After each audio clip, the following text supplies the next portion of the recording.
तो क्या फंस गया है एशिया कप 2025 क्योंकि इंडिया वर्सेस पाकिस्तान का मैच बीच में होना है, लेकिन अभी तक वेन्यू तय नहीं है और अभी तो सरकार से मंजूरी भी लेनी बाकी, क्योंकि अब 5 बड़ी अपडेट एशिया कप 2025 पर आ गई। दरअसल T20 फॉर्मेट में एशिया कप 2025 होने वाला है, यानी कि रोहित शर्मा और विराट कोहली को तो आप नहीं देख पाएंगे, लेकिन इस टूर्नामेंट पर अभी भी चर्चाएं जोरों से चल रही। सरकार की मंजूरी का इंतजार किया जा रहा है और अगर ये टूर्नामेंट नहीं होता है तो फिर क्या होगा, क्योंकि एशिया कप की विंडो तो हो चुकी है, खुल चुकी है और तय भी है कि एशिया कप होना है। लेकिन अगर एशिया कप नहीं हो पाता है तो फिर क्या होगा। दरअसल भारत के पास एशिया कप की मेजबानी है, यानी कि ये भारत में होने वाला है, भारत के पास है।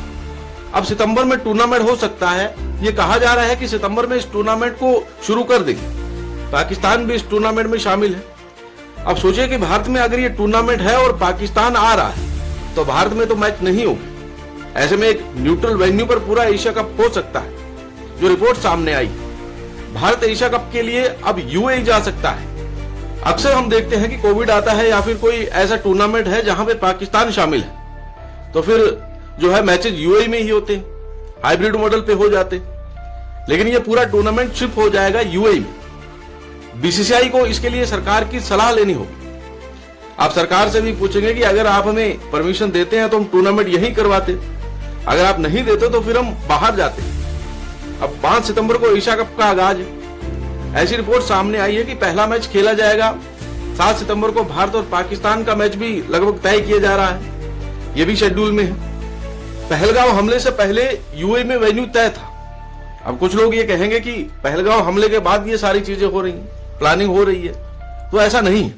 ये पहले से तय कर दिया गया था कि अगर भारत में नहीं होता किसी कारण तो फिर यूएई में हम पूरा टूर्नामेंट शिफ्ट कर देंगे, और यही चीज बताई जा रही, क्योंकि दुबई, आबू धाबी, शारजाह, ये 3 वेन्यू होंगे। सरकार मंजूरी नहीं देती तो फिर मल्टीनेशनल टूर्नामेंट एकमात्र ऑप्शन रह जाता है। अब मैं आपको मोटी मोटी चीजें अगर बताऊं तो भारत पाकिस्तान का मैच अभी तक कह रहे थे कि होगा, क्या पता आगे जाके ना हो। अगर भारत पाकिस्तान खेलते हैं और भारत में टूर्नामेंट होता है तो फिर यहाँ पे प्रॉब्लम क्रिएट हो जाएगी, हम सब जानते हैं। ऐसे में यूएई में पूरा टूर्नामेंट शिफ्ट हो सकता है। साथ ही साथ अगर ये टूर्नामेंट होता ही नहीं है, क्योंकि अगर सरकार कहती है कि हम पाकिस्तान के साथ खेलेंगे ही नहीं, तो टीम इंडिया को बैकआउट करना पड़ेगा। टीम इंडिया बैकआउट करेगी तो फिर ब्रॉडकास्टर को नुकसान हो जाएगा। ऐसे में भारत को भरपाई करने के लिए फिर एक मल्टीनेशनल टूर्नामेंट करना पड़ेगा।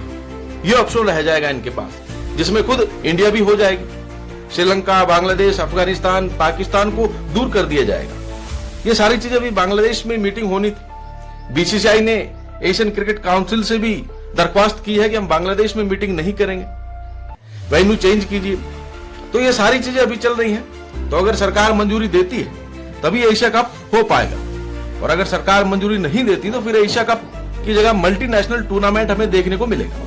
क्योंकि इंडिया वर्सेस पाकिस्तान मैच अभी जो है वो एसीसी तो तैयार कर रहा है, लेकिन अगर गवर्नमेंट हमारी कहती है कि नहीं, हमें कोई संबंध ही नहीं रखना है पाकिस्तान से, तो फिर आप एशिया कप खेलेंगे ही नहीं ना, फॉर्मेट थोड़ी ना चेंज होगा। तो ऐसे में मल्टीनेशनल टूर्नामेंट हो जाएगा। बहुत जल्द जो है वो फैसला आने वाला है। अब देखते हैं कि एशिया कप हो पाता है या फिर नहीं, क्योंकि ब्रांडिंग हो रही है, ब्रॉडकास्टर पोस्टर दिखा रहे हैं, लेकिन अभी भी सरकार का फैसला जो है वो आना बाकी है।